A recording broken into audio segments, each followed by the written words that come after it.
Je vous salue, chers téléspectateurs. Une fois de plus, merci de me recevoir chez vous à la maison dans le cadre de nos entretiens sur la société, sur l'homme, sur l'actualité. Certes, nous sommes dans la lutte contre la pandémie, cette pandémie qui nous a surpris tous, à savoir le Covid-19. Certes que nous sommes en train de respecter les gestes et barrières qui nous ont été recommandés par les gouvernements, par l'OMS. Nous avons certainement en train de nous confiner à la maison pour certaines personnes, pour d'autres qui ont commencé à reprendre petit à petit le travail. Il est, je pense, temps pour nous de réfléchir sur l'après-Covid.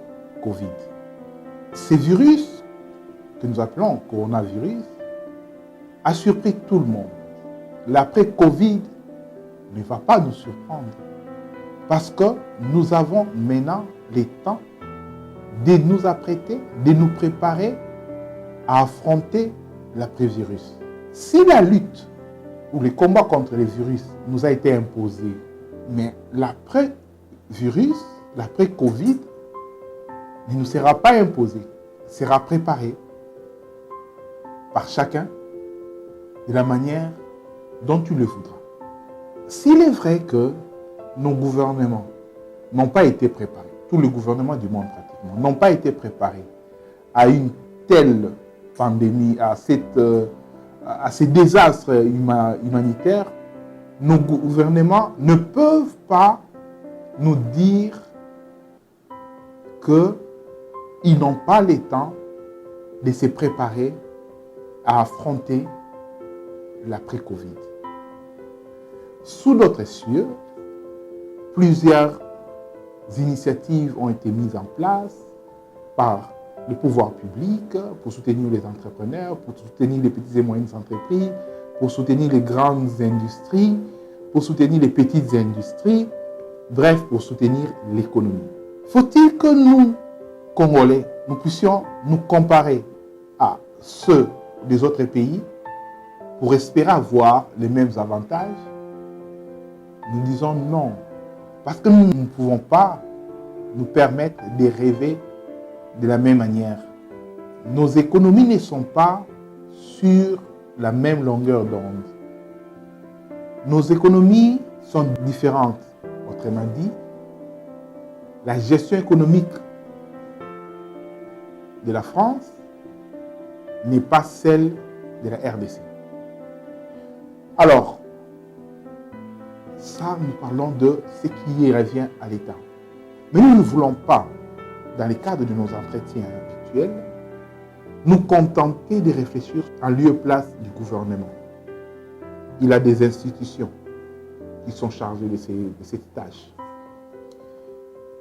Il y a un président de la République, son Excellence, M. Félix-Antoine Tshisekedi Tshilombo, qui a été élu et qui a mis en place son gouvernement. Ils ont donc la charge de sauvegarder les intérêts économiques, sociaux de la population congolaise. Et ils ont cette responsabilité donc devant le peuple pour le président et devant le Parlement pour le gouvernement. Nous voudrions plutôt parler de ce que vous devez faire vous-même pour préparer l'après-Covid-19. L'après-Covid-19, c'est un moment de troubles socio-économiques qui va bousculer les comportements du marché. Il y aura certainement une sélection naturelle dans le secteur de l'entrepreneuriat qui fera que certains vont devoir disparaître et d'autres vont persister et continuer leur business. Au-delà de toutes les infrastructures et les superstructures socio-économiques qui devraient être mises en place par le gouvernement pour préserver les marchés économiques, nous pensons qu'il faut rappeler à l'homme entrepreneur congolais, il faut rappeler à l'homme congolais que le grand travail se fera d'abord dans sa personne. On peut vous octroyer tous les avantages possibles par les gouvernements. Mais si vous n'êtes pas préparé vous-même à affronter l'après-Covid, vous irez de lamentation à lamentation et vous verrez de vos propres yeux comment votre business, comment vos affaires vont disparaître. Que voulais-je dire par travail sur la personne de l'homme? Nous voulons juste dire par là que l'homme est au centre de la société, il est au centre de ses affaires, il est au centre du développement de ses business. Ceci dit, revient d'abord à l'homme de se préparer moralement pour réussir l'après-Covid-19. Certes, Covid, cette période de pandémie, c'est une période de crise humanitaire, économique, financière, sociale, comme vous pouvez les remarquer. Mais nous devons dire aussi que pendant les périodes de crise, il y en a des gens qui se sont enrichis. Pendant les périodes de crise, il y a des sociétés qui ont été créées, mises en place, qui se sont épanouies, qui se sont développées pendant la période de crise. Il n'est donc pas une raison de prétendre que le Covid va impérativement faire disparaître votre business. Votre business peut tenir, et peut tenir encore longtemps si vous êtes moralement préparé à affronter l'après-Covid. L'épanouissement commence dans la conception. Comment concevez-vous votre business après Covid? D'autant plus que les comportements des hommes dans la société vont impérativement changer après cette pandémie. Ne vous attendez pas à vous comporter de la même manière avant qu'après cette pandémie. Voilà pourquoi nous avons pensé, à partir de ce jour, mettre en place une sorte de module de préparation à l'après-Covid.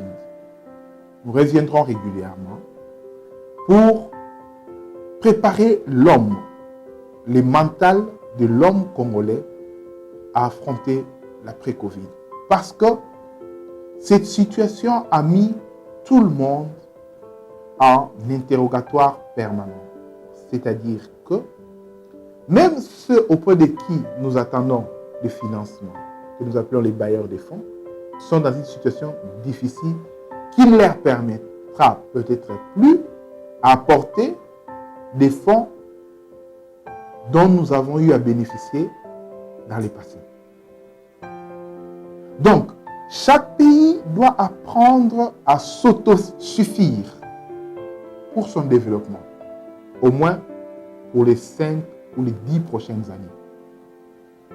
Si nous étions habitués à attendre de l'aide de la Belgique, de la France ou des États-Unis, nous devons d'ores et déjà comprendre que ces pays aussi, ayant été foudroyés par le coronavirus, leurs économies ont connu un choc, ont subi un choc qui ne leur permettra plus de libérer des fonds aussi facilement. C'est pour ça que nous devons travailler sur l'homme congolais, pour que l'homme congolais comprenne que nous devons amener notre pays au développement interne. Pour terminer, je voudrais juste attirer notre attention sur un point. En République démocratique du Congo, principalement dans la ville-province de Kinshasa, sur les 24 communes, seule la commune de la Gombe a été confinée. La commune de la Gombe qui est le centre névralgique de la bureaucratie de l'administration à Kinshasa. Une fois que cette commune confinée, toutes les autres communes ont eu du mal à subvenir sur le plan administratif parce que tout s'est fait pratiquement à la Gombe. Mais ça nous a attiré, ça nous a amené à réfléchir sur un élément. La grande majorité de la population quinoise, la grande majorité de la population congolaise vit de l'administration. Mais en même temps, nous avons remarqué que si les gens, les hommes de bureau, les administratifs sont confinés, il y a une partie de la population qui n'est pas intéressée par le confinement. Je parle donc de ceux qui travaillent sur la terre, les agriculteurs. Aujourd'hui, le président de la République n'a pas eu du mal à interdire tous les rassemblements, de confiner la commune de la Gombe, n'a pas eu du mal à ordonner qu'il y ait un service minimum sur le plan administratif, mais il a pris soin de dire que tant que les frontières, les mouvements, les voyages seront interdits pour les êtres humains, pour les personnes, ils seront autorisés pour ramener les vivres, les produits agricoles, pour ramener les produits alimentaires afin de ravitailler les marchés de Kinshasa. Chers amis, il est temps pour nous de comprendre qu'à côté de l'administration, l'agriculture, l'alimentaire sont des secteurs clés. Et ces secteurs doivent nous intéresser à partir d'aujourd'hui pour que nous puissions voir comment les développer afin de mieux affronter l'après-Covid. Voilà un peu ce que nous avions à partager ensemble. Pour cette première séance, nous reviendrons régulièrement afin de continuer à nous entretenir sur l'après-Covid. Et certainement, nous y apporterons des solutions conséquentes et intéressantes. Je vous remercie.